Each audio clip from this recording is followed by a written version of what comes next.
Hi hello welcome to our channel. నేను మీ అనుష. ఈరోజు మనతో పాటు ఉన్నారు consultant paediatric orthopaedic surgeon doctor Mridula garu ఉన్నారు. మాట్లాడేద్దాం. హలో మృదులా గారు. హాయ్ అండి. ఎలా ఉన్నారు? All good.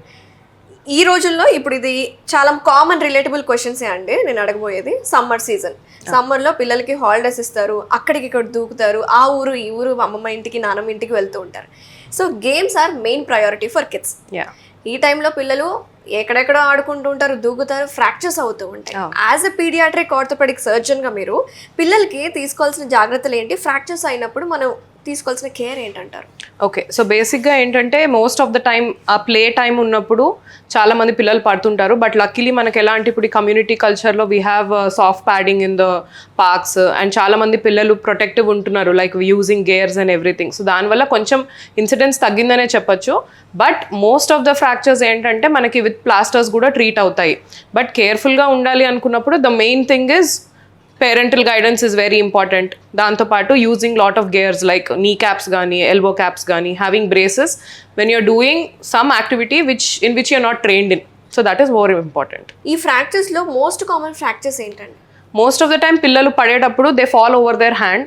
సో ఆడుతున్నప్పుడు పైనుంచి మంకీ బార్స్ నుంచి కింద పడడం కానీ, సైకిల్ చేస్తూ కింద పడడం. So most of the time వాళ్ళు ఎల్బోని they will rest there elbow on the floor. So మనం ఎక్కువ చూసేది ఏంటంటే ఫోర్ ఆర్మ్ ఫ్రాక్చర్స్ ఒకటి, ఎల్బో ఫ్రాక్చర్స్ ఒకటి, which is quite common in kids. Okay, so ఈ ఫ్రాక్చర్స్ అంటే చాలా మంది ఏంటంటే ఊర్లలో పిండిగట్టు వేయాలి, రెమెడీస్ చేస్తూ ఉంటారు. ఈజ్ ఇట్ వర్త్ అండి? సో ఊర్లలో వరకు వచ్చేసరికి initially if you want to stabilise ఒక కర్ర కట్టినా సరిపోతుంది. But that is not the full proof treatment. మనం డెఫినెట్గా you should get an X-ray done, you should get an orthopaedic opinion done. ఎందుకంటే పిల్లల్లో ఏంటంటే చాలా మటుకు మనకి సర్జరీస్ అవసరం పడవు. మనము మామూలుగా రెడ్యూస్ చేసి ప్లేస్లో పెట్టి ప్లాస్టర్స్తో సరిపోతుంది. ఆ పిండి కట్టు కట్టేది ఏదో మా దగ్గరకు వచ్చి మంచి పిండి కట్టు కట్టించుకోండి. ఓకే ఓకే, ఈ క్లబ్ ఫుట్ అంటే ఏంటి డాక్టర్ గారు?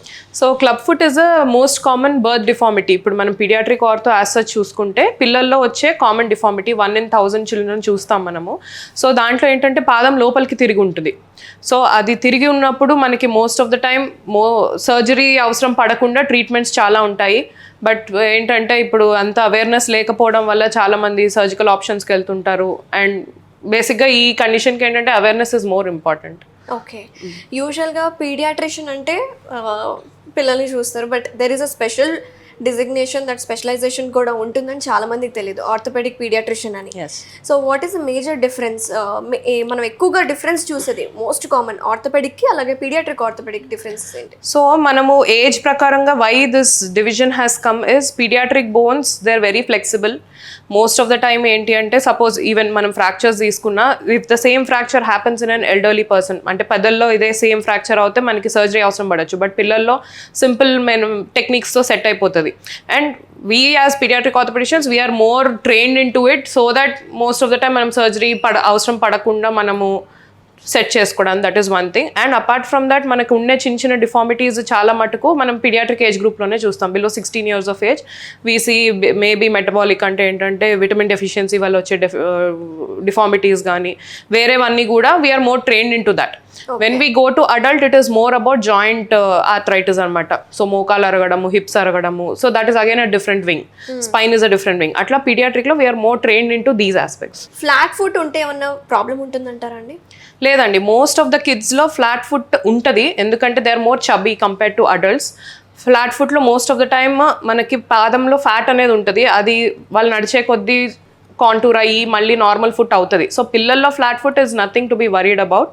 బట్ కాకపోతే 9 to 10 years ఏజ్ వచ్చినప్పుడు అప్పటికి కూడా ఫ్లాట్ ఫుట్ ఉండి తర్వాత వాళ్ళకి నడుస్తున్నప్పుడు పాదంలో పెయిన్స్ ఉన్నాయి అన్నప్పుడు that is when we actually look into it and try to sort it. And gross flat foot ఉంటే కనుక మనకి ఫుట్వేర్ కరెక్షన్స్ చేసుకుంటే సరిపోతుంది. So it depends upon the grade. But anyway evaluate చేయించుకోవడం బెటర్ ఎప్పుడున్నా. Okay, అసలు flat foot ఉంటే ఏమైనా ప్రాబ్లం అవుతుందా పెద్దవాళ్ళకైనా? ఫ్లాట్ ఫుట్ ఉంటే ఫుట్ పెయిన్స్ వస్తాయి. అండ్ ఫ్లాట్ ఫుట్ ఉండడం వల్ల కొంచెం అలైన్మెంట్ చేంజెస్ వస్తాయి మనకి. ఇప్పుడు ఫ్లాట్గా ఉండడం వల్ల మోకాళ్ళ నొప్పులు, హిప్ పెయిన్స్, నీ పెయిన్, తర్వాత ఏంటంటే స్పైన్ పెయిన్స్ వచ్చే ఛాన్స్ ఉంటుంది. It depends upon the grade. మళ్ళీ if it is mild you can leave it, if it is severe you will have to sort it. అంటే పెద్దలు చెప్తూ ఉంటారు ఫ్లాట్ ఫుట్ ఉంటే చాలా అదృష్టము అని మాట్లాడుతూ ఉంటారు, కానీ దిస్ ఇస్ నాట్ అదృష్టం according to science. There is lot of disadvantages ఉన్నాయని చెప్పుకోవాలేమో. లాట్ ఆఫ్ డిసడ్వాంటేజెస్ కాదు, అదృష్టం అని ఎందుకంటారంటే ఎవరు పాయింట్అవుట్ చేయకుండా అరే నీకు ఫ్లాట్ ఫుట్ ఉంది అని చెప్పి వాళ్ళు మనం డిస్క్రిమినేట్ చేయకుండా అరే నీకు అదృష్టం ఉంది. ఇప్పుడు కొంతమందికి ఎక్స్ట్రా ఫింగర్ ఉంటుంది so they will say it is lucky because they should not be an outcast, social outcast కాకుండా చెప్తారు. బట్ మనకి ఏమైనా ప్రాబ్లమ్స్ వస్తే డెఫినెట్గా సార్ట్ చేసుకోవాలి. సో అదే అంటున్నా, ఫ్లాట్ ఫుట్ వల్ల if they are encountering some pain that is when we sort it, otherwise we can leave it. Bow legs అలాగే నాక్ నీస్ అంటే ఏంటి? సో బో లెగ్స్ నాక్ నీస్ అన్నవి ఇప్పుడు మనకి లిమ్స్ స్ట్రైట్గా లేకపోతే, లెగ్స్ స్ట్రైట్గా లేకపోతే, ఇన్వర్డ్ టర్న్డ్ ఉంటే నాక్ నీస్ అంటాం, అవుట్వర్డ్ ఉంటే బో లెగ్స్ అంటాం. రెండిటికి most common cause will be vitamin D deficiency. So 95% of the causes will be vitamin D deficiency. ఎలా గుర్తించొచ్చు అంటారు? కనిపిస్తాయి మనకి నడుస్తున్నప్పుడు, పిల్లలు నడుస్తున్నప్పుడు వంకరగా most of the parents tell, దానికన్నా ముందు teachers they see because they see them running regularly more than the parents. Most of the time స్కూల్లో ఆడుకునేటప్పుడు that is when they observe the teacher tells the parents. So పరిగెడుతున్నప్పుడు లేదండి వంకరగా పరిగెడుతున్నాడు, లేకపోతే మోకాలు రాసుకుంటూ పడిపోతున్నాడు, ఇవన్నీ చెప్పినప్పుడు that is when the parents actually think about it and then they come to us. And these are sortable if you come in a little earlier age. Very nice Mridula గారు, thank you so much అండి. Thank you.